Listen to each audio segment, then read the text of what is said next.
Muse Music Store and Mahaska County Conservation Board presents Eveland Access Summerfest Music by the River 2024. June 1st from noon to 10 p.m. featuring 8 musical artists with live music, activities like bingo, sand volleyball, and cornhole, food, and much, much more. It's a free event at the Eveland Access Campgrounds at 2890 Galveston Avenue, Oskaloosa. Bring a friend and have a lot of fun at the Eveland Access Summerfest 2024 Music by the River, June 1st from noon to 10 at the Eveland Access Campgrounds.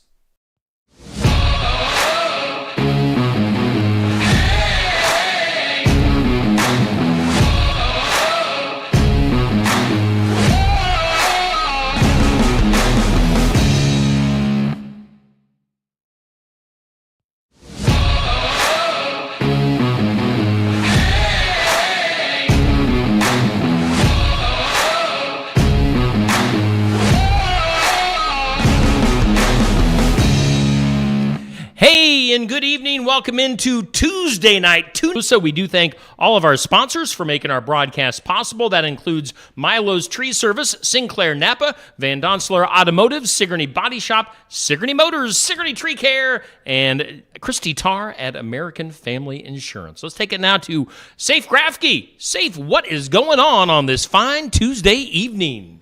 Welcome back, all you race fans, to TNT Tuesday Night Tune-Up.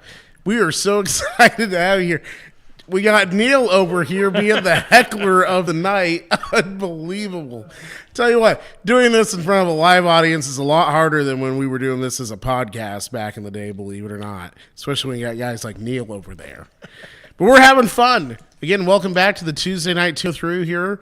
Tonight we got a lot of fantastic races to go to, upcoming events, and we're going to have an interview here with the two-time now. We'll be review next. Alrighty, thank you, Safe. Let's take a look at our sponsors. That includes Milo's Tree Service. You can contact Chris Minter at 641-683-2627. We also have Sinclair Napa. You can go check them out at sinclairnapa.com. Van Donsler Automotive for diagnostics, easy for me to say, diagnostics, brakes, oil changes, AC services, and more, 641-676-5239. Sigourney Body Shop. They are located at 210 Clark Street in Sigourney.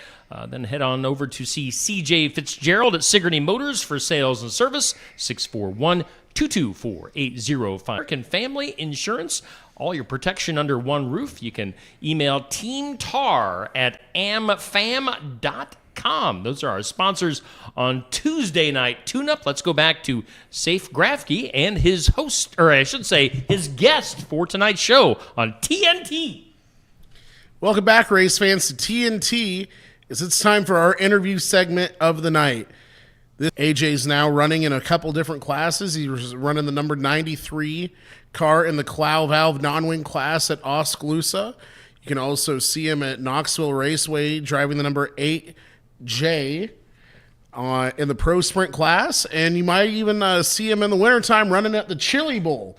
So let's give it up, race fans, for the one and only AJ Johnson. AJ, thanks for joining us here tonight. Yeah, thanks, Safe, for having us on. This is a great little put me out of the shop for a little bit, so we'll see what the evening bring here. Absolutely. AJ, you've been around racing, most of your life, if not your whole life.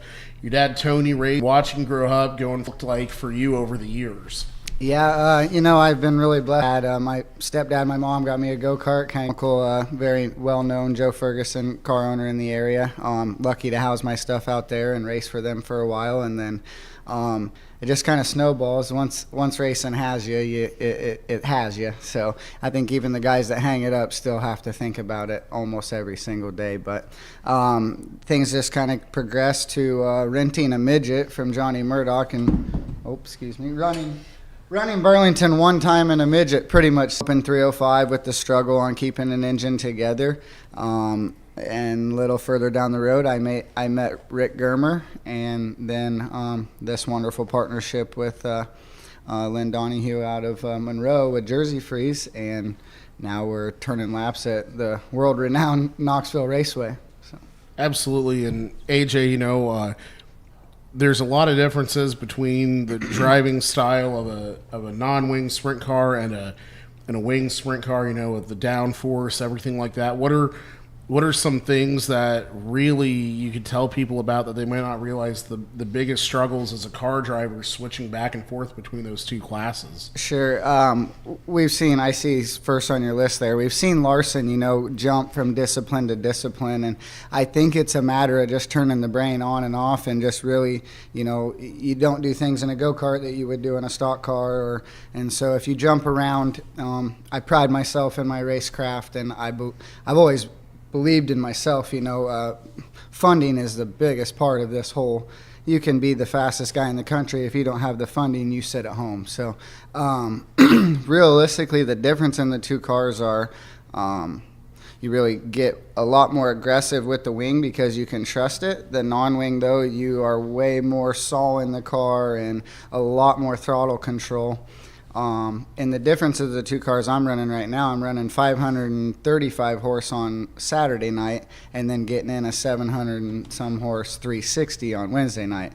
And they're swapped as far as downforce. So the 700 horse car has no downforce, and we're trying to do things to just hook the car up all the time, where the wing car is physically hooked up and we move the wheel very little. So from backing it in at Oski and really getting after the wheel and both pedals and stuff to keep the thing going the right direction, whereas the wing car is just really, really planted, somewhat similar to a go-kart.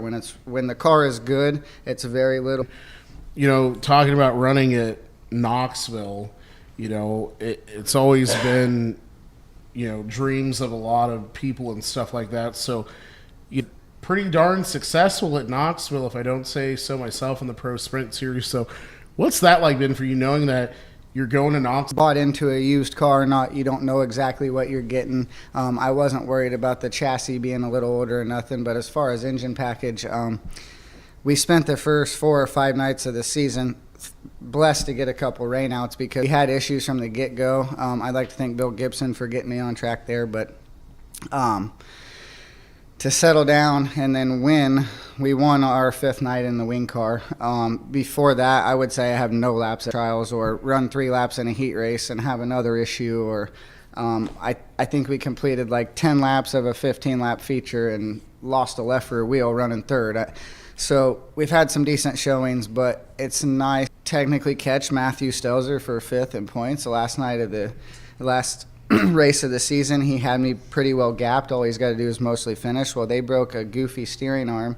He broke on the front stretch, and I drove from 14th to 2nd to end up 5th in points. So to win a race, and it's a little bit, honestly, my guys are working so hard, and we're diligent, but racing is the most humbling sport there is because you can put in all that work and still never see the results that you want or are expecting. So it's really, really nice to finally see where this is. Another thing is driving a sprint car and stuff. You're important.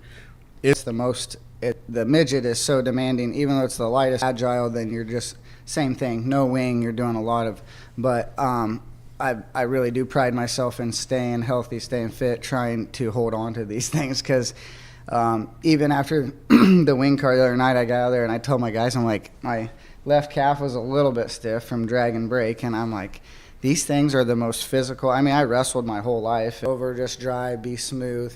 The sprint car, you can get relaxed, but there. So AJ, you've won 2 nights